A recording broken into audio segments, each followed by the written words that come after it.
Welcome. I'm Martin Kuppinger. I'm Principal Analyst at KuppingerCole Analysts. We will talk about a technical innovation that is impactful to the future of digital business. So where the person I'm talking to, in that case, Allan Foster, will share his thoughts about why this technology is so important. Welcome, Allan. Thank you, Martin. Nice to be here. Allan, maybe you give a quick background about yourself first. Well, I've been in identity for longer than I can remember. I think I started back in Netscape when LDAP was still a cool idea and gone all through that. Most recently, I've been with ForgeRock, and as of the end of the year, I'm now independent again and hoping to sail my sailboat, but still very interested in identity. Okay, great. So when you would have to pick one technology or one standard, which would it be? The one that I've always been on, probably for the last 20 years, is the problem of authorization, right? And, identity really isn't much use until you put it into effect. And when you put it into effect, it's about access control and authorization. Mm-hmm. And to me, the big problem that we haven't done a very good job of managing entitlements. Management for the enterprise. We've seen some slides this week where some applications have 1 million different entitlements in their app, and that's only one app. For anybody to keep their head around that, to be able to say who should have what access control, that's just a nightmare. And then they've got to do it for 100 different apps. And so the innovation that I see that's really important is around whether we call it policy or entitlement management or whatever it is, right? A way that we can have a higher level structure to be able to have the business tell us what they are expecting from the users and then be able to translate that down into the actual implementations. Mm-hmm. Otherwise it just gets way too complex. And again, from one of the keynotes that we had this week, the CISOs are standing up there saying, please lower complexity, help us with complexity. And, that's where I see it. Entitlements is complexity. And as you know, and probably others have heard from me, I'm also a very big believer in policy-based approaches because I believe policies are easy to understand for everyone. Mm-hmm. Someone or something is allowed or not allowed to do something with a certain object. It's always the same structure, which makes it easier. So when you look at this more from a business perspective, why is this so important for the digital business to get better in this area? Because what ends up happening is if it gets to be so big and so complex that the only way that the business can actually manage it is to ignore it. And so what ends up happening is they try to simplify themselves.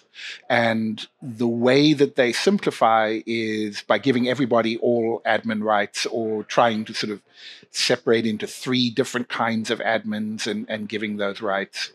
And ultimately what that does is it makes the business more vulnerable to any kind of attack, right? Mm-hmm. You can now attack in on one identity and easily jump over to another one and hop over to that.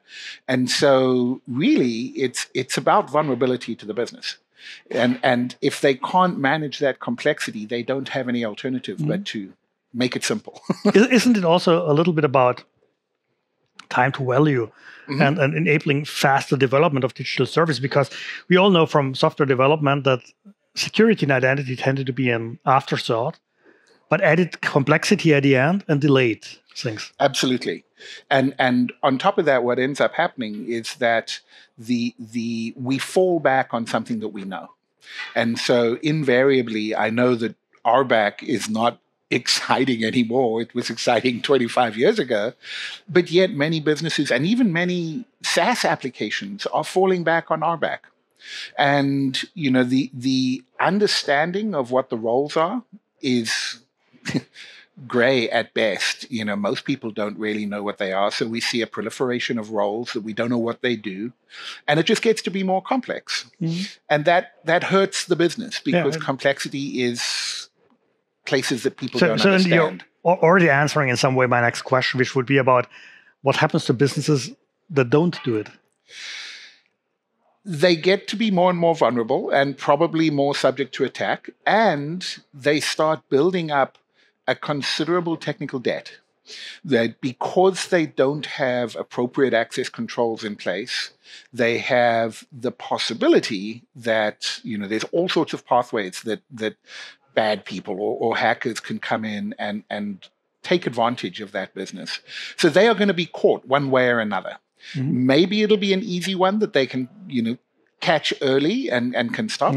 And maybe it's a devastating one that their entire business is on the line. But that's ultimately what's going to happen. They have to do this in order to stay up to date. And to be agile in a world that is increasingly agile.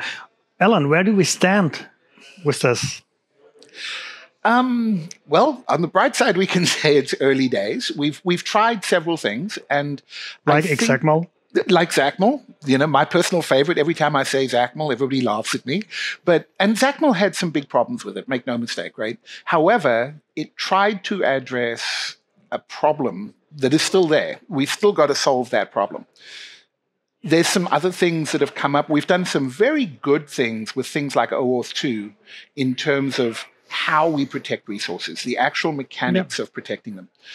There's some things like Open Policy Agent and some things like that, which are beginning to start moving into this policy side of things, but it's still very young. There is no standard for it at the moment. Slowly but surely, there's different entities that are sort of looking at ways to do this. But, if you think of the problem of how does an enterprise manage entitlements in Salesforce or in Workday, that's still a greenfield problem. We haven't solved how that problem works yet. Yeah, and I think we could discuss hours about it. Sure. So I would have loved to see a different approach on dynamic scopes in OAuth 2, saying this could have been a great way to achieve that. It can, but even OAuth 2 hasn't addressed the problem of what generates the scopes. Yes. Right? They've solved the problem of how to generate them, but the policy around generating them, we still haven't gotten there very much. And I think that's where the next big phase is coming. Okay, so I'm looking forward to that. I am too. I'm a big believer in that. Looking forward into a world where we work way more with policies that are easy to understand and easy to construct for everyone, and that control what someone is allowed to do in real time.